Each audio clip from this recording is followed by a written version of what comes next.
Hello, April here. Welcome to another episode of UNAWA, our online conversational series that comes from the Filipino word that means to understand.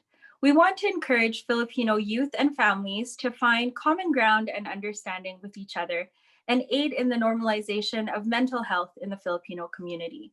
And before we begin, we wish to acknowledge that the land on which we gather is Treaty 6 territory and a traditional meeting ground and home for Indigenous peoples, including Cree, Saulteaux, Nistapi, Blackfoot, Métis, and Nakota Sioux. In this episode, we are focusing on the gap between first and second generation views on mental health, while showcasing a Filipino advocate in mental health. And so our guest today for this episode is Loizza Aquino. Loizza is a university student, mental health activist, motivational speaker, and founder of the youth-led nonprofit Peace of Mind Canada, and has spoken at educational institutions and community events around the world. Welcome, Loizza. Hi, thank you so much for having me. Yes, thanks for being here. So tell us more about yourself and your journey with mental health. And also if you could speak to if your Filipino upbringing affected it in any way. Sure. So, definitely growing up, mental health was not something that we talked about in my house, within my family. So, I'm from Winnipeg, but I go to school in Toronto and I was born in Manila. And I would say that with having a Filipino family came the stigma surrounding mental health to the point where I didn't even know what mental health was. So when I was a kid, I never knew what depression was or anxiety was, or even just what general mental health looked like, good mental health and bad mental health. And so my experiences with mental health and everything that I know didn't come from the education system, didn't come from knowing it through conversation with my family. It came from personal experiences. And when it comes to kind of bringing your kids into the world where they're not equipped with knowledge to kind of overcome struggles surrounding mental health and talking about mental health. I always like to say it's like throwing your kids into a burning house with blindfolds on. Like they have no idea Yeah. what it's like, right? To talk about Yeah. mental health. When you go into school and you go into university and you go into even high school and you're like, wow, like I'm really struggling with my mental health and I don't know if this is normal. And Mhm. you throw them in there with no prior knowledge or conversation about mental health, that when they're struggling, they don't know that it's normal to struggle this way, that it's okay to struggle this way, and how to stop struggling, or how to try it and help yourself so you're no longer struggling in such a way that you feel hopeless or helpless. Mhm. And so my experiences with mental health started when I was in middle school, and I had a few friends who were struggling with their mental health, and um, they had depression, anxiety, and some of them had eating disorders as well, and some of them Yeah. struggled with self-harm. And so at a young age, I was very exposed to mental health, and living in a predominantly white middle class, middle upper class neighborhood, Yeah. it was not something that was ever really talked about. And being one of the only few Filipinos in my class, in my grade even, Mhm. uh, it made it difficult to find people who could kind of resonate with what I was going through.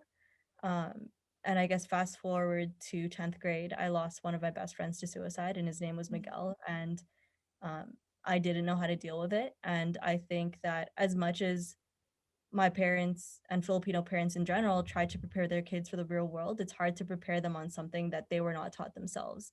Mhm. And so I think the whole struggle between conversations between the first and second generation Filipinos is that us as younger people, we see and live the experience of struggling with their mental health and being surrounded by people who struggle with their mental health. But our parents and our grandparents didn't have the same exposures, didn't have the same knowledge, and didn't have the same resources in order to fully understand mental health. And so I guess in a way, being Filipino had affected my upbringing and my understanding in terms of mental health because it wasn't something that I was familiar with. I knew like if I broke a leg, I would get a cast. I knew that if Right. I got a cold, I would go to the doctors and I would take antibiotics. But when I was sad for no reason or when I was anxious or scared for no reason, then I didn't know what was wrong and I didn't know how to help my friends who were feeling similar ways. Yeah. Um, and it's not to the fault of our Filipino elders, but I think our part is to stop that chain. and to be the part that kind of brings up the conversation of mental health and also normalizes it. It has been a struggle. I mean, being in a Filipino upbringing as well, it's been, yeah, a struggle. We don't talk about it enough. There's a huge stigma, or they just brush it off, like, oh yeah, you're just, just go to sleep, or something Yeah. like that. But they're like, Yep. you're just tired, or stop thinking that way. And so this is, I think, conversations like this need to happen so we can bring it forth and finally get the tools that we need, right? Mm-hmm. And so, what are some common mental health issues faced by Filipinos, especially among youth? I think the ones that I can speak to, at least from personal experience, Mm. it would be the belief of whether mental health is real or not, as if it's like a religion. Like, does it Yes. exist? Does it not exist? It's not a myth, though. And I think that's Yeah. the issue that we have, is that, again, I don't think that most Filipino elders are trying to be ignorant. I think they were just not educated on it and they weren't exposed to the issue or the topic of mental health. And so Yeah. I think, first of all, is one of the issues is education, the lack of education that elder Filipinos have.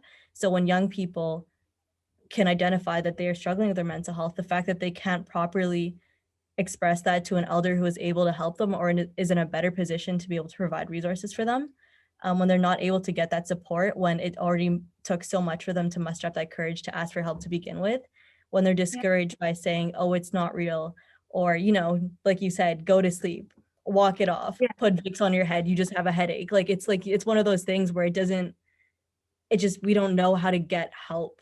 And I think that's where it really sucks as a young person who doesn't have financial resources, who do not have educational resources, or who do not have no health benefits even. Yeah. Or our licenses to go and get help to begin with. So how are young people expected to get help for themselves and be better, if they don't have elders who are able to understand and be there for them? So I would say that would be a common mental health issue that many young Filipinos face. I think it's also the feeling of letting our parents down. Many of our first generation immigrants and young people are looking at our parents and saying, holy crap, like my parents gave up everything for me.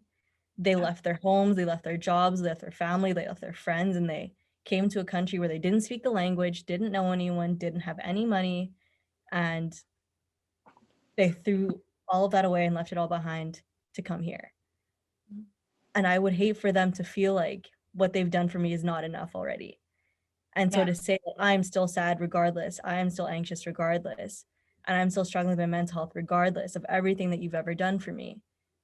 I feel like a lot of first generation, even second generation immigrants feel like they don't want to be a disappointment or even a burden on their parents, because immigrants a lot of us have a hard time with finances, Yeah. with spreading our time out and just being available. Like growing up, my parents would take turns.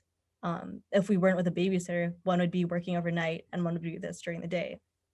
Yeah. And a lot of families like that don't have the luxury of being able to leave the other kids at home and take you to a therapy session, or they don't even have the money to do so. And so, but parents, especially I know with Filipino parents, like we want the best and the absolute most for our kids, right? And so Yeah. I feel like a lot of young Filipinos don't want to burden their parents with that added responsibility or feeling of, okay, like my kid needs this, so I need to go do this for them. And seeing what else they have to sacrifice on top of the large sacrifices they've already made. Mhm. That's something that I've definitely seen and heard of a lot, not just within Filipino youth and immigrants, but across a bunch of people of color and their different ethnicities and cultures. And I think the last common mental health issue I would say is definitely just breaking that stigma within their community. There is a stigma obviously in Canada, but I think the stigma in the Philippines is a lot higher and definitely a lot Yeah. stronger, a lot tougher to break through. Yeah. Um, and that is definitely just from the lack of awareness and conversation that has happened over the generations. And honestly, I think we are the first generation of Filipinos to talk about mental health seriously and continuously and so vigorously. And I think that that's the difficult part. And something that my lock screen says. It's probably one of my favorite sayings, but it says, "You are breaking generation." Let me try that again. It says, so my lock screen says, "You are breaking generational curses. That's why things don't come easy for you. You're who your bloodline has been waiting for." And so when I look at that in terms of mental health, it's like it's so Mhm. hard to talk about mental health within the Filipino community, but it's because it hasn't been done before. And we have to Right. break that generational curse where Filipinos feel like they can't talk about mental health. They should not talk about mental health. Mental health is not real. And Right. so I think it really is up to us to have these difficult conversations. And one of my favorite things to say is just because it's touchy doesn't mean you shouldn't touch it.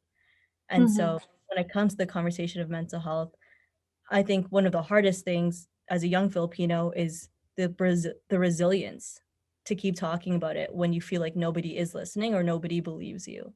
And I think it's how many times does a young Filipino have to come back up after being knocked down, um, because a Filipino elder, a parent, a grandparent, a tita or tito didn't believe them that they were struggling with mental health. Yeah.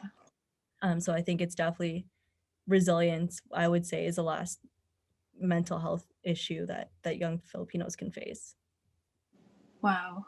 Yeah, I really like that. What's on your lock screen? It makes total sense. But I have a question that's kind of coming organically to me. When you started to speak about mental health and advocating for it, did you receive any backlash, or how did your parents or your family, how did they react? So it's it's funny. Um, uh, I guess I'll give you the context. I never talked about Okay. mental health with my family, and when I found out that Miguel had passed away, I didn't tell anybody. I didn't tell my sister, I didn't tell my brother, I didn't tell my Oh parents. wow. And I was like, "Let me see how long I can hide this for. Let me see how long Wow. I can fake this as a 15-year-old that Wow. I just lost one of my best friends." Yeah. And a lot of people have a hard time believing that I didn't wanna tell anyone because Yeah. I'm such a big advocate for telling people how you feel. Um, Yeah. and the reason why I am such a big advocate for telling people how you feel is because that one night that I didn't tell anyone, it just ate at my heart the whole night. Oh, Um, yeah. and so I was in a position for one night where I kept something to myself and it hurt. And so for me to know that other people are feeling the exact same way every single day Yeah. for years on end is why I believe conversation is so important. And so when I woke up the next day, my principal called my home phone. No one ever calls the home phone these days. But he Yeah. called the home phone and he left a voicemail and he said, "I know Louisa was really good friends with Miguel. If she wants any help or resources, she can come into school." And that's how my mom found out. And then my Oh sister and my wow. brother found out through social media. And then my mom Yeah. told my dad, and that's how my family found out. I didn't actually tell anyone. Um, Yeah. and I think from that moment on, it was my parents became two people who just wanted to understand mental health more because they saw how much it affected me, but they also saw the realities of mental health and what happens when young people don't get the opportunity to talk about mental health or get the help that they need. And so my parents were actually very supportive about it, and they were able to talk to me about it and ask me questions that they never normally would have asked, I don't think. Um, and then you have, your other family members who maybe didn't necessarily see how I struggled after losing Miguel to suicide, but it was just interesting to see that family members and close friends who were so close to me Mhm. still did not believe in mental health. Wow. And it's just so interesting because you kind of see people's true colors and their closed-mindedness to understand mental health. And so I guess adding to the old question as well, it's about resilience, but sometimes you just feel like there's some people you can't get through to. And the only thing that I can say to that backlash is there's always going to be someone that will believe you and that will listen. And you just have to keep going until you find that person. There is always going to be more people that will want to believe in you, that will want to listen to you and will want to help you than there are who don't. And so I think the reaction that I got from my family and my close friends was Mhm. definitely very supportive and very Mhm. helpful. but there were also ones who weren't. Yeah. And I do my best to still remember and acknowledge that some people just aren't ready to accept change yet.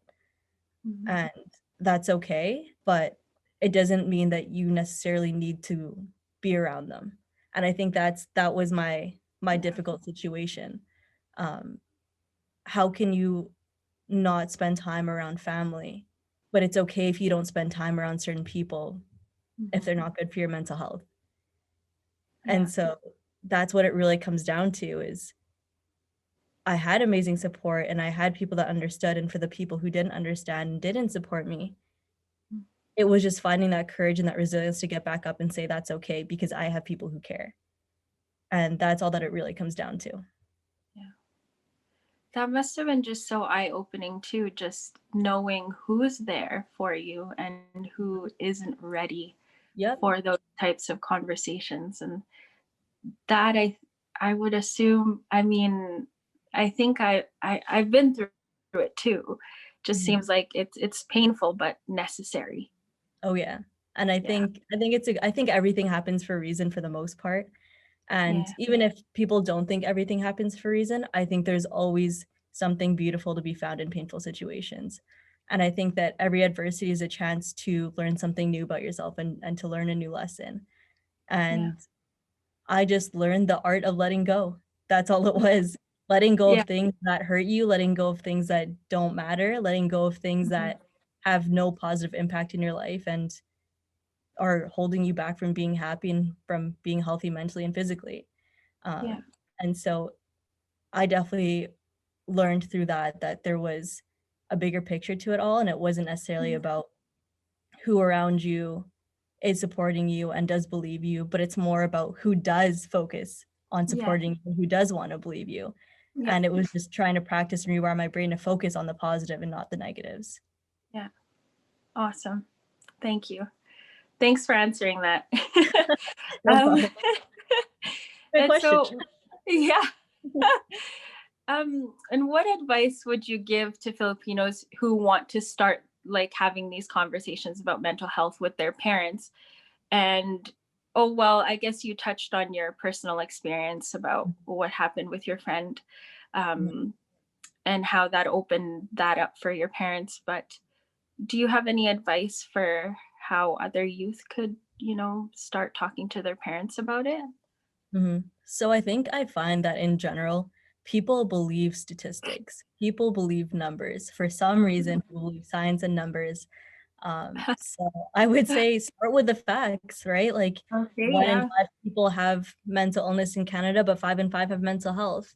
Talking Mhm. about how suicide is one of the leading causes of death for youth age 16 to 24.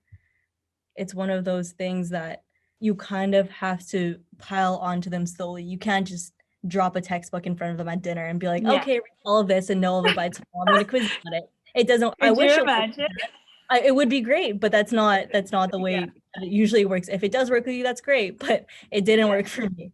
So, yeah, I would say definitely start by seeing where your parents are at in terms of believing and talking about mental health and how much they are yeah. educated on it. Mhm. And then I would start with talking more about statistics and talking about research and quick facts that you can find even on Instagram. Make sure they're real before you share it with them.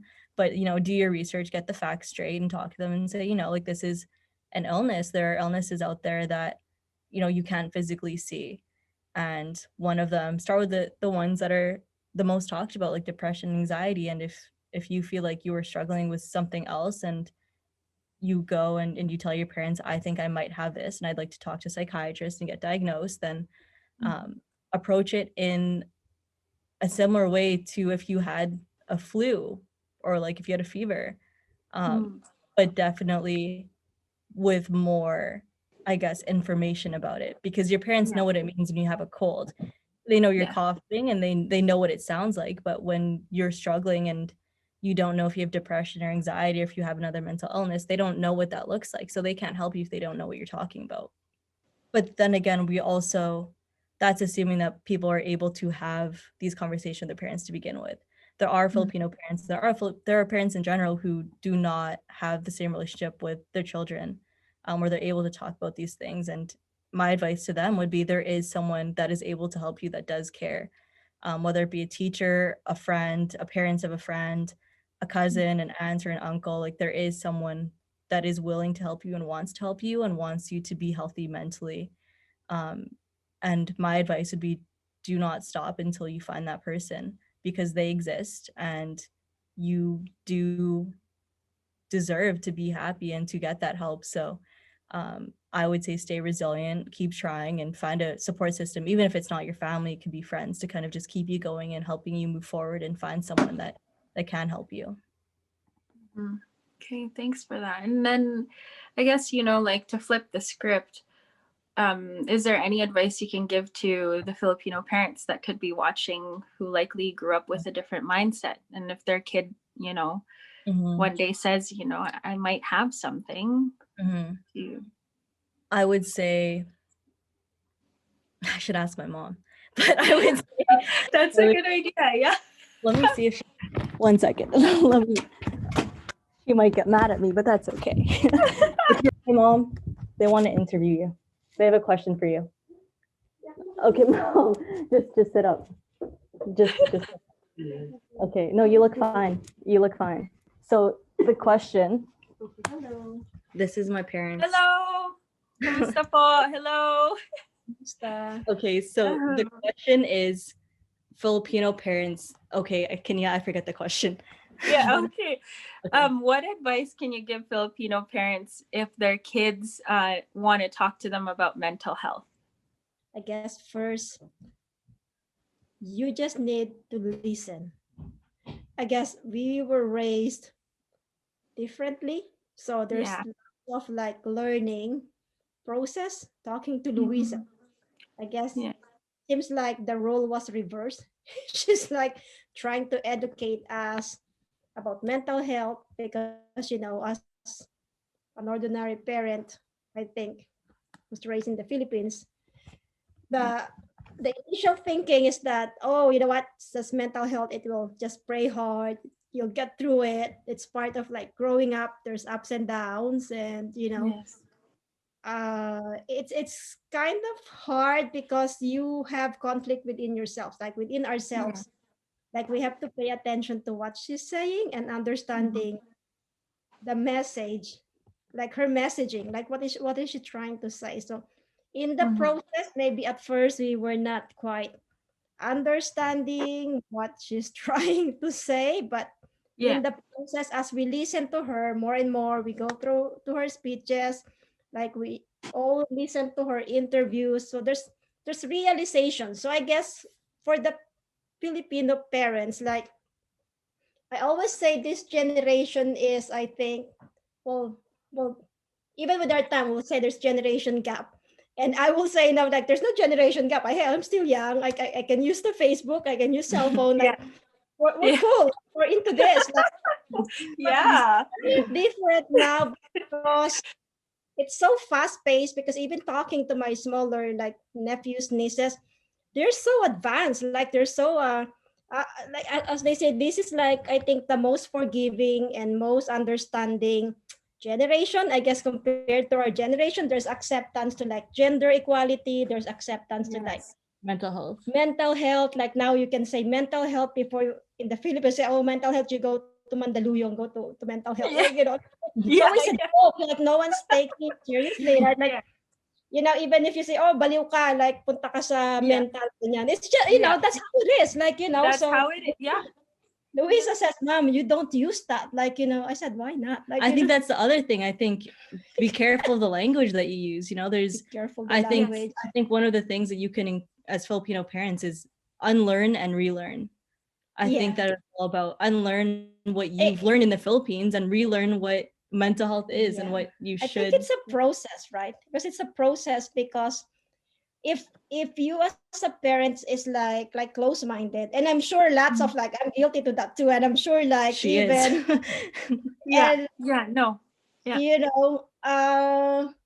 It's kind of hard. So even like me talking to other parents, I'm also like trying to explain, I guess, like, or the messaging is from Loizza or like from all the mental health advocacy, like you just need to open your eyes, because you cannot just say, oh, like, who are you? I'm your parents. Like, listen to me. Like, this is what how I want you guys to get raised. So I guess there's it's like it's liberating also from the part of the parents, because I guess if you're willing to open up, as I said, if you're willing to open, but I guess some parents, I cannot fault them because it's hard. As I said, there's conflict in us parents, like, is this how I want my kids to be, like the thinking, or should I correct them based on what I know is correct, right? Yeah. Which is correct was like, oh, you don't take those seriously, like it will just pass. Let the person go back to their family, they will help them out, they will get the support there. But really, it's not like what we've learned from Loizza is like everyone is, I think, part of the solution and the acceptance, whether you're within the family or outside of the family. I think we have social responsibility to be aware and more understanding of how one person feels, right? Like, just so they don't stigmatize, just so they don't just go and like, oh, no one's listening to me, no one's taking me seriously. But I felt different, right? So in one sentence, Mom. it's hard. In one No, sentence. I'm just I know, but my question is, in one sentence, the best piece of advice to give a I guess Filipino listen. parent. That's what I said. Listen. No, but like a new piece of advice, like another one. Oh, another Just one, one. like one, like one like sentence. listen, and I guess adapt flexible parenting styles. Like like adapt. You just need to like accept that. You also need to learn from the children, not just, I guess, the parents. Does that make sense? I mean, you guys are not parents here, I guess, but I hope that does make sense, right? Yeah, it does. And I think what this opens up to, Tita, is that it's hard too for the parents. I'm going to tell you, I bet when you go talk to your parents, like, are your parents understanding what you guys are trying to do? Like, like, such that, do you get them to convince in one sitting only, of you guys? Like Loizza definitely did not get us educated in one sitting. I just said that. No. Yeah, I bet not. Yeah. So I guess you can reassess. I mean, go back and reassess your parents too. Is like, and sometimes when you talk back to parents, will say like, oh, like bastos ka, hindi ka, wala ka respect. You know what I mean? So all of that, I guess I would have pushed back, but yeah. So the advice to the parents is like, one, listen. Second, I guess, open up to the new thinking, I guess, like understand the children, because if you don't understand your children, they will have to find it somewhere else. Or worst case, they might really go into self-harming, or like, and feel alone and unsupported, which is really what you don't want. So I guess whether it's the conflict is within yourself, you just need to, like, also reflect on your own, right? Like, because it's not easy to. It's not easy for me, I guess. It's not easy for Titoris too, but it just depends how you want to kind of go about it. Go about it, and how you want to help out your kids or the other folks. And I guess I bring it to in the workplace, right? Because you become to be more understanding, and it helps. There you go. Yeah. Thank you so much. Good answer, pa. Yeah, that's perfect. Salamat po. Salamat. Okay, thank you guys. Okay. Good luck. I'll just do the rest. I'll just do the rest of it here, because I'm already here.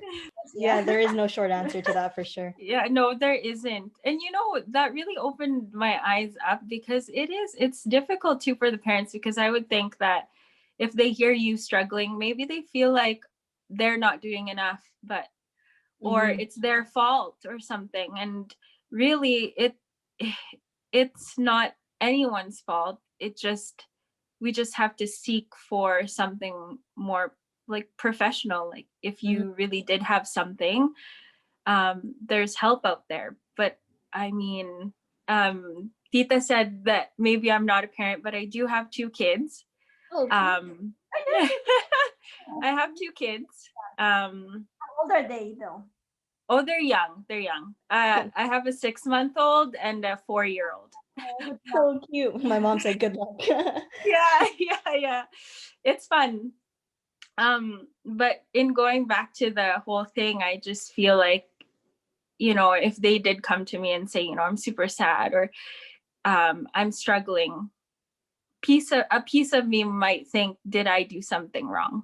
Right. So I see it also from the parents' perspective now, where it would be would be difficult to change your mindset. But I like that advice, just to listen. That's so important, you know.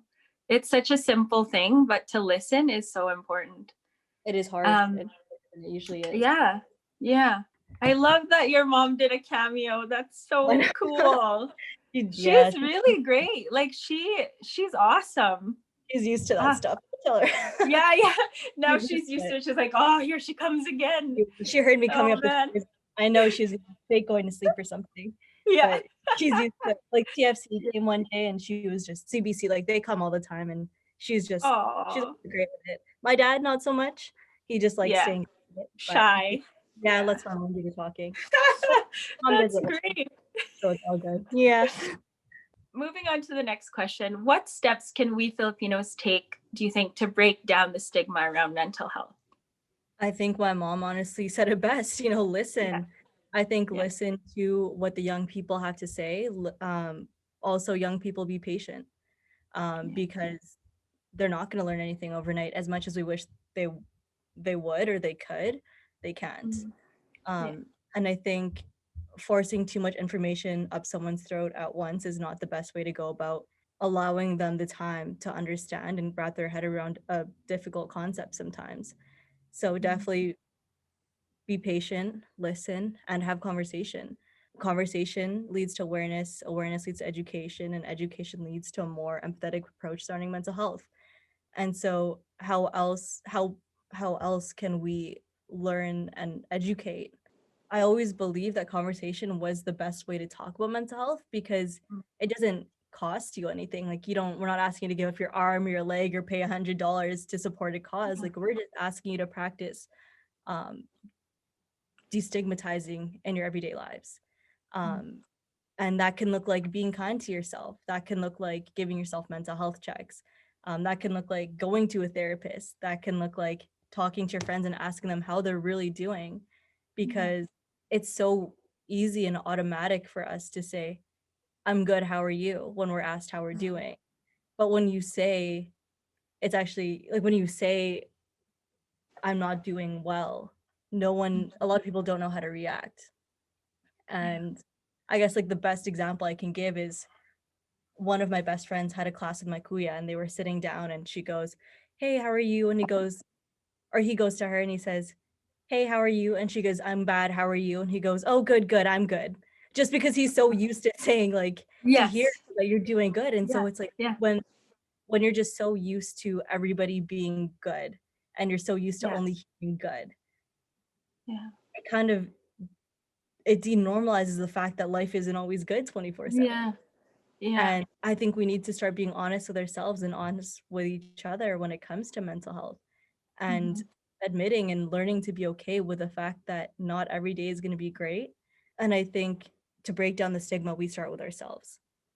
I think we start with how we choose to listen to our friends, how we choose to listen to our family, how we choose to have these conversations surrounding mental health, the language that we use, how much time are we putting into educating ourselves towards mental health awareness and the facts and the statistics of it.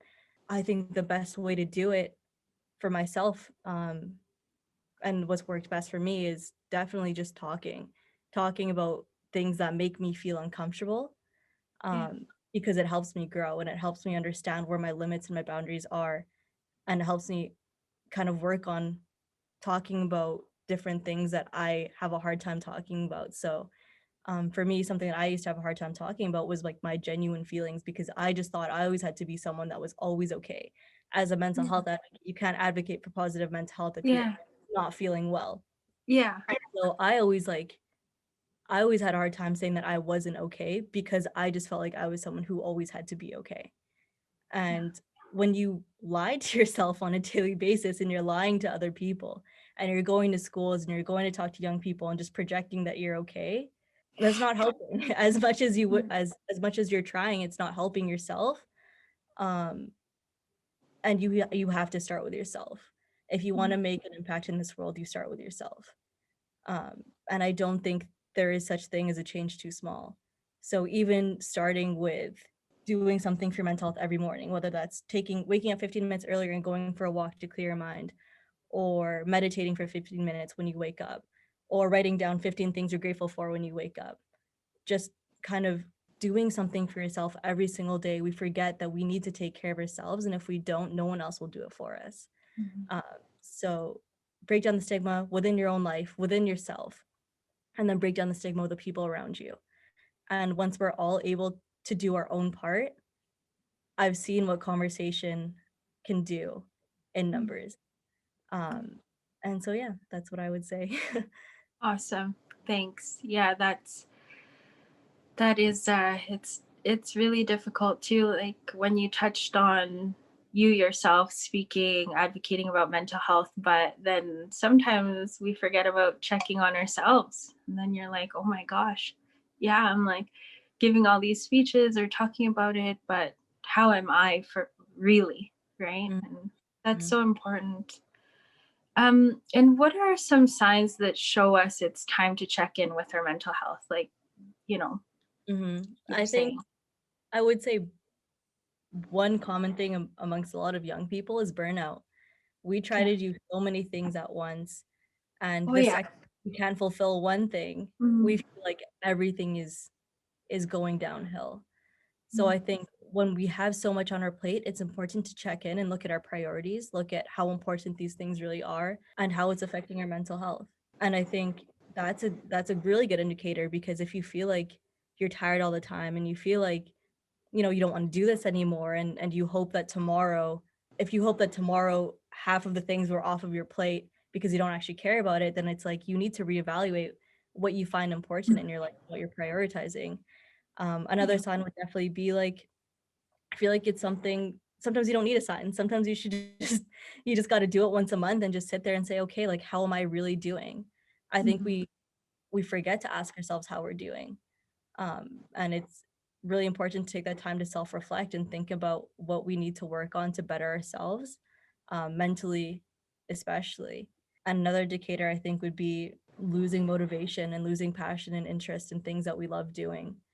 When we have a hard time finding an activity or people that make us want to leave our beds, when we're struggling to get out of bed continuously, I think that would always be a good indicator as well. And I think a lot of us have felt that way. And it doesn't necessarily always mean that you have a mental illness, but sometimes there's just something that you need to talk about, and there's something that you need to get off your chest, or there's something that isn't sitting right with you. And maybe you just need a therapy session, or maybe you just need to talk to a friend and sit outside or go on a walk with them. Maybe you just need someone. And as much as we sometimes feel like we have no one, we all have someone. And it's just about trying to find that person that wants to, or that can be there for us. And a last thing to show that shows it's time for us to check into their mental health. I think for me, this is just a personal thing, but it's like when my phone shows that my screen time is like 7 hours a day. And like that, like, for me is like Yeah. pretty bad, because I'm like, why am I spending 7 hours a day on my phone? And what am I doing when I'm on my phone? Am I going through Instagram and comparing myself to other people? Am I wishing that I was living someone else's life? Am I wishing that I looked like something else? Am I wishing for a different life other than my own? And I think that's what social media can do for us, and can do to us. So I think when, like, with the use of social media, there's always a lot of talk surrounding mental health surrounding it. So I think when you find yourself endlessly scrolling and being envious of other people's lives, I would say take a step back and remind yourself why your life is great as well. And that itself is just a lot for it can do a lot for your mental health. Yeah. Awesome. Thank you for that. What are the best ways to support someone through their mental health struggles? Be there when they're ready to talk. And even when they're not, still be there. Because not everyone will feel comfortable opening up right away and telling you how they feel. Sometimes they don't even want to talk. They just want to know that someone's there for them. So I think be patient and be ready to listen. But that being said, also take care of yourself. If you are someone that is listening to someone else and being there and supporting someone else with their mental health struggles, make sure that your mental health is doing well as well. I think oftentimes that we play the caregiver role and neglect ourselves unintentionally. And my mom used to tell me, you're no good to anybody if you're dead. Because like I Mhm. wouldn't eat, I wouldn't sleep, I wouldn't drink water, um, I wouldn't take care of myself. And it really showed at some points that she's like, yeah, Mhm. like, how do you expect to to help anybody at the rate that you're going at? And she used to always say charity starts at home. And for me, like home is my body, right? Like home Right. is the thing that I needed to take care of first. And I need to make sure I'm always taking care of that. And so I think that's the best way to support someone continuously, is to making sure that you're good as well, in a good mental state, to Mhm. be helping them as well. And I think that's key. And I think that's something that we often tend to forget, especially as young people. We care about so many things these days. There's so Mhm. much wrong with the world that it's Yeah. impossible to just care about one thing. But having a big heart can be costly. Um, and I think that's why it's very important to keep your own mental health in check, especially when you are somebody's support system. Make sure that you have your own too. That's all I can really say. Yeah. Yeah, thanks for that. That resonates with me, that having a big heart can take its toll. And yeah, I think um, a lot of us probably have felt that way one time or another, where we care so much about everything outside of us and we're trying to make a change or a difference, but we forget that we're running ourselves into the ground. And that's really great that your mom could recognize that for you, and for Mhm, her to say that. That's so much growth, like from, especially from a Filipino parent. mhm, That's pretty amazing. mhm. Yeah, no, I Um, definitely have to credit my parents for the amount that they've tried to understand mental health.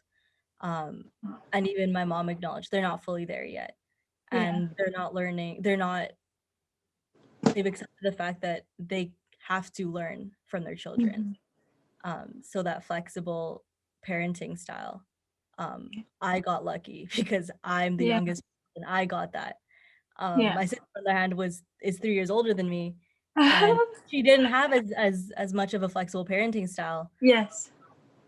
So I guess it does do a very big difference, when parents Yeah. are able to open their minds and understand that they don't have all the answers. Yeah. Yeah. That's a huge step in the Yeah, right direction, yeah. right? Well, before we close off the conversation, can you let us know how people can connect with you online? Yep. So they can follow me on Instagram and Twitter. It's Loizza Aquino, and they can visit my website, louizzaquino.com. Um, and yeah, that's about it. All right. Well, thank you so much for joining us today. It's been a great honor and also an eye-opening experience. And I appreciated that your mom spoke with us as well. I think this is going to be such a valuable resource for the Filipino community. And now, not only for the young people, but also for parents who might be watching. Even for myself, even though my kids are young, I feel like a lot of what your mom said, I need to keep that in mind. And I really appreciate you. And so, yes, as always, don't forget to like, comment, and subscribe to our channel. And now you can also listen to our conversations on Spotify as a podcast. So thanks again for joining us, and see you again in our next conversation.